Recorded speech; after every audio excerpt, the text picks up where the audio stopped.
Welcome to #AskMBR. Nangalap na naman ako ng mga katanungan nyo sa comment section patungkol sa iba't ibang aralin natin. By the way mga friendly, always use #AskMBR kung may katanungan para makita agad at hindi matabunan. Uulitin ko, ganitong format dapat, #AskMBR. Reminder lang po sa comment section, ayusin po natin ang pagtatype, huwag magmamadali dahil ang iba, basta-basta na lang nagko-comment, hindi nila chinecheck, hindi tuloy maintindihan. So let's dive into the video. Narito po ang ilang katanungan.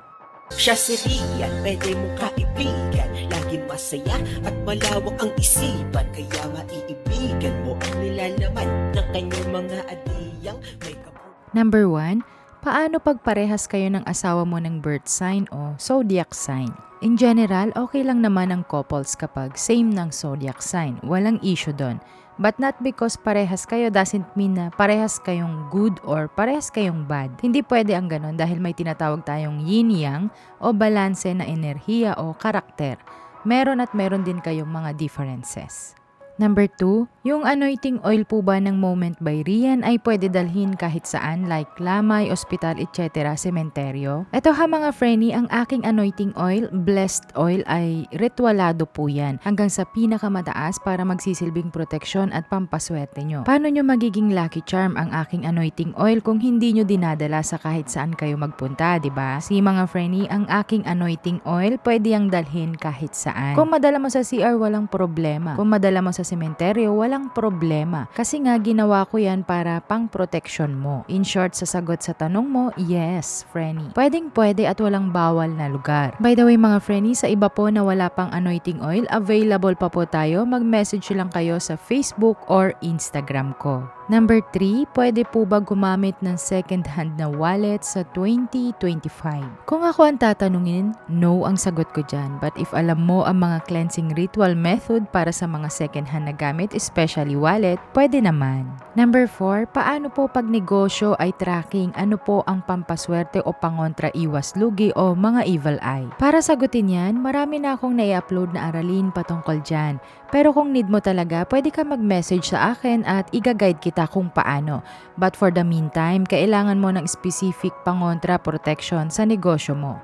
Hindi lang sa evil eye, Frenny, kundi sa mga maaring maging problema sa daan like aksidente. Pwede ka magsabit ng amethyst sa lahat ng trackings mo, Frenny. Amethyst is a protective stone crystal against accident.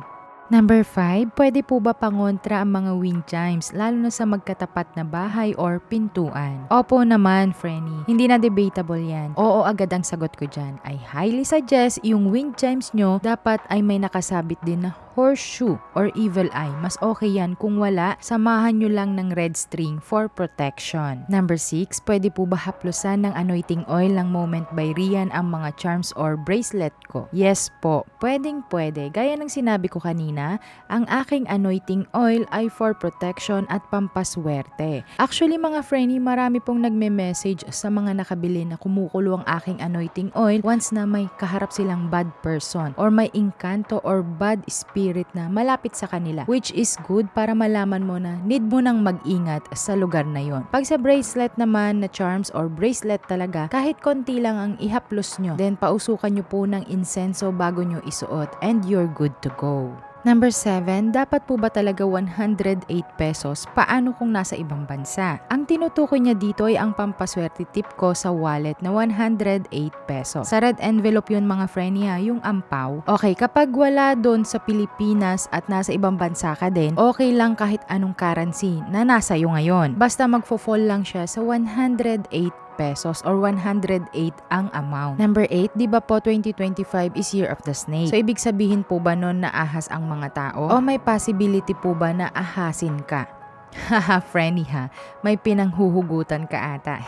Kidding aside mga Frenny, pero natuwa ko sa tanong. But honestly, misconception lang ng ibang tao yon, Frenny. Gaya mo, nami-misinterpret mo lang ang mga taong ipinanganak sa Year of the Snake.